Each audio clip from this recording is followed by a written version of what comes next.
花海航行，用心讲述每一个故事。科幻小说《太空之鹰》，作者琼·斯塔可。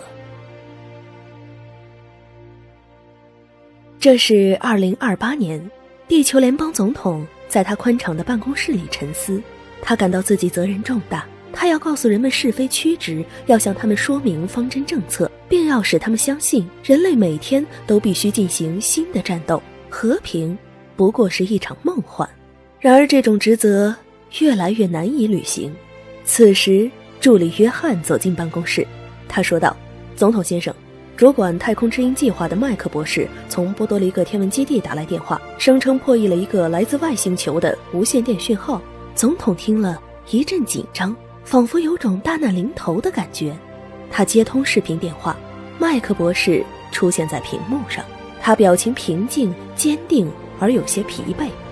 博士说道：总统先生，这是一个历史性的时刻，其意义不亚于我们发现原子能。我们收到了智慧生物发来的电文，对方生活的行星绕着一对叫卡佩拉的恒星旋转，这证明我们不是宇宙中唯一的智慧生物，茫茫太空有我们的知音。但是该怎么给他们回电呢？总统认为这件事情非同小可，随即他立即前往天文基地来处理这件事情。在前往波多黎各的路途上，助理读着有关太空寻知鹰计划的简短介绍。曾经监听宇宙信息是通过射电望远镜进行的，开始执行计划的头30年中，监听人员听到的只是一片沉默。巨大的努力，丰富的想象，没有产生任何结果。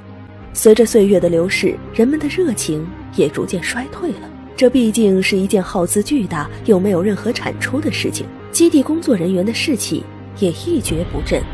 后来麦克博士来了，他重整计划，使得研究工作得以继续进行。这些计划执行了足足50年之后，人们终于接收到了来自外星的信息。总统一行人到达波多黎各时，麦克博士正在等候。他将那份外星电文原件交给了总统。博士称，这是一份非常特殊的电文，它是由589个点与空白、19个横空格和31个竖空格组织的一个图案，最终形成了一张卡佩拉人画的自身图像。根据卡佩拉人的电文，我们目前已经破译了其中一部分内容。内容显示，卡佩拉人生活的行星上有2个恒星，他们拥有翅膀和手臂，他们或许是诞生繁衍后代，并且在他们的电文里，卡佩拉人告诉了人们许多信息。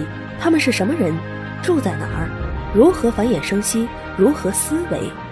总统怀特聆听着麦克博士的讲解，他不无忧虑地想，卡佩拉人和人类一样用语言、数字和形象思维，但他们考虑的问题也和人类一样吗？是否也会考虑利弊得失、胜负成败之类的事？任何生物如果在其生活的星球取得了支配地位，一定是好斗的。此时麦克又递给总统一张画，这是他请一位艺术家根据破译的信息所画的。画上是一只大鸟模样的生物，有一对退化了的翅膀，头上戴着透明的头盔，透过头盔可以看到异星人的脸，那脸型显然是经过进化了的鸟脸，但显示了智慧。由于发展了智慧，其整个形态就像人类的远亲。麦克博士提出了一个建议，他请求总统同意公布电文，让世界所有知识渊博的科学家一起来解读，等完全解译后再给卡佩拉人发回电。总统没有立刻回答，他陷入了沉思。他认为卡佩拉人发出的电讯号中有模仿人类语言的声音，显然他们接收过地球的无线电广播，知道人类的存在。他们如果要入侵地球，那将是一场无法形容的灾难。在总统眼里，这些科学家太善良了，智慧是不断追求利益的工具，仅此而已。但麦克博士还是坚持要发回电。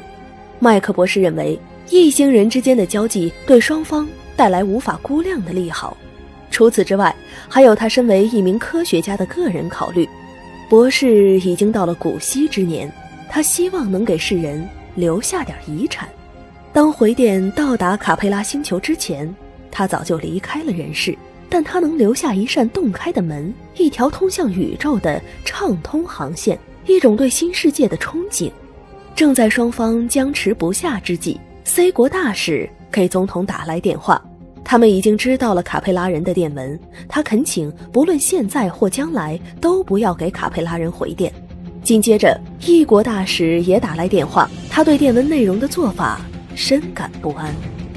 眼下知道太空之鹰计划的人已经越来越多。总统考虑的是社会的安宁，经过几十年的努力，人类已经建立起一个稳定的社会制度，而寻知鹰计划也是这份稳定的一部分。这实际上也是一种小小的施舍，让那些科学家有事儿可干，不至于惹是生非。现在这项计划已危及社会的安定，就应当停止了。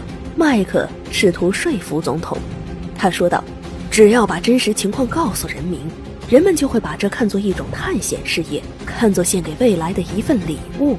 从地球发电到卡佩拉，卡佩拉再回电，这一来一回需要90年。但总统的顾虑仍旧没有打消，在内心深处，他也为大家感到难过。他举棋不定，不是因为他不喜欢星际交流，也不是因为他不能以长远的目光看待问题，而是他不能也不敢拿人类命运去冒险。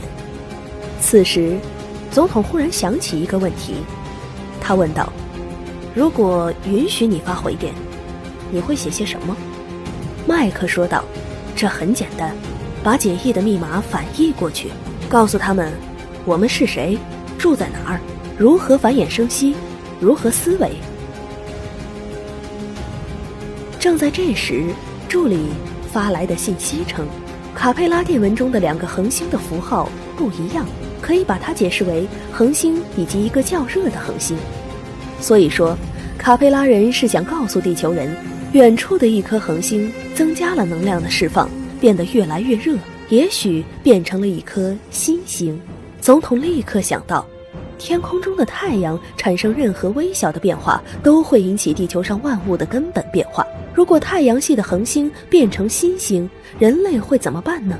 是把这个灾难信息发往宇宙深处，还是保守秘密？博士恍然大悟地说，他们为什么戴着头盔？远处的太阳热度升高，这也许问题还不大，但可怕的是，他们的太阳显示了变成新星的迹象，这预示着他们就要灭亡了。此时大家一下子都沉默了，他们在为卡佩拉人哀伤，也许他们确实已经成了朋友。现在人类发现了外星文明，与他们进行了交际，结果却发现他们要消亡了。卡佩拉人的电文中看不出他们有逃跑的打算，恰恰相反，他们接受了自然条件所带来的变化。电文中甚至没有提到宇宙飞船和星际航行，也许他们的人生哲学是逆来顺受，乐于安命，也许他们是受限于科学技术的发展，无法逃难。但现在的情况，地球人去不了他们那儿，他们也来不了地球。在众人都陷入思考的寂静之时，麦克博士打破了沉默。我们帮不了卡佩拉人，但我们可以告诉他们，他们没有白等，他们与宇宙其他智慧生物的最后通讯获得了成功，而且我们还要让他们知道，宇宙中的知音了解他们的处境，关心他们的处境，并要向他们表达美好的祝愿。说完，麦克博士拿起了那张电文，画上了一个卡佩拉人与人类拥抱的图像。总统怀特看了看画，看懂了画的意思。公众会接受这个回电的，这种交际会打开他们的眼界和理解力，使他们更紧密地团结在一起。终于，总统发出了命令：麦克博士，把回电发回去吧。夜幕下，巨大的射电望远镜在慢慢地转动。总统站在窗前，竭力想象电波穿越太空的漫漫旅程，但对自己的决定正确与否尚存疑虑。他只是希望自己做对了。